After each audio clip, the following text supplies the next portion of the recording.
আখের গোছানো, সেইভাবেই চলছে বাংলাদেশ। এখন জানি না কি হবে, এখন বলে নতুন বাংলাদেশ হয়েছে, জানে নতুন বাংলাদেশের জন্য অপেক্ষা করতেছি আর কি, যাতে শুভ কোনো কিছু কাজ হয়। আর দেশের যে অবস্থা বর্তমানে যা দেখি, এতে আমি আশাবাদী যে হয়তো একটা কিছু নতুন কিছু সৃষ্টি হবে, নতুন লোক, নতুন ছেলে পেলে যারা, আমরা তো বেশ দেখলাম কথাবার্তা বেশ ভালোই বলে। এখন আপাতত এতটুকুই আর কি, অপেক্ষা করতে আছি, নতুন কিছুর অপেক্ষায় আছি আমরা, অপেক্ষায় আছি। মানে নতুন একটা দল আসুক যারা কিনা আমাদেরকে পথ দেখাবে এরকম। মানে বর্তমানে আমাদের দেশে তো 4টা দল ধরেন প্রতিযোগিতা করে, হ্যাঁ, জামাত, বিএনপি, আওয়ামী লীগ, জাতীয় পার্টি। এরা ছাড়া কি আমরা বিকল্প চিন্তা করছি, নাকি মানে এরকম আশা করছি এরকম কিছু? আমি এদের ছাড়া তো আমি দেখিও না,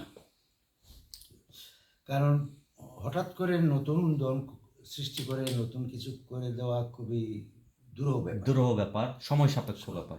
এখন এদের মধ্যে থেকে এখন হয়তো ওই যে নির্বাচন ইত্যাদি যদি হয়, নির্বাচনে হবে চালনির মতন আর কি, যেগুলো আপে যাবে এগুলা সরে যাবে, এবং যারা এটা কি আদৌ সম্ভব যে আমরা নির্বাচনে গেলাম, যেগুলো যারা দুর্নীতিগ্রস্ত, যারা কালো টাকার মালিক, যারা তারা নির্বাচন থেকে সরে যাবে, আমরা একদম ছেঁকে যারা একদম ভালো সৎ মানুষ তারা একদম আসবে? এটা জানি না এটা সম্ভব হবে কিনা জানি না, কিন্তু সবাই আশা করে তাই আর কি।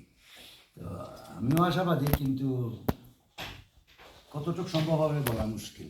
এখন প্রথম হচ্ছে ওই যে রাজনৈতিক উদ্দেশ্য এবং কি, ওই জিনিসটাই মেন্টাল ইয়ের থেকে সরাইতে হবে আমাদের দেশে ধরে নেওয়া হয় এটা হচ্ছে গিয়া উন্নতির একটা সোপান, বা অর্থনৈতিক হোক বা প্রভাব হোক ইত্যাদি। প্রভাবের অর্থই হইল গিয়া সমাজে তার নির্দেশে চলবে ইত্যাদি হবে। সেই কারণে যত লোকের এই কি প্রয়োজন, তার জন্য অর্থর প্রয়োজন। তো অর্থ পাইতে গেলে কি করতে হয় আমি ভালো করে বুঝি না। দুইটা জিনিস মূলত হচ্ছে প্রভাব বিস্তার আর হচ্ছে অর্থ, হ্যাঁ, দুইটা থাকলে মানুষের মোটামুটি চাহিদা পূরণ হয়ে যায়। হ্যাঁ, ওইটাই ওরা চাচ্ছে করে আর কি আমাদের দেশের রাজনীতিবিদরা। হ্যাঁ, আমাদের দেশে তাই হচ্ছে। রাজনীতিবিদরা রাজনীতি করে, রাজনীতির উদ্দেশ্য আগে শুনতাম রাজনীতি করিয়া মানুষ তাদের জমিদার বা ইত্যাদি জমি জমা সব শেষ হয়ে গেছে।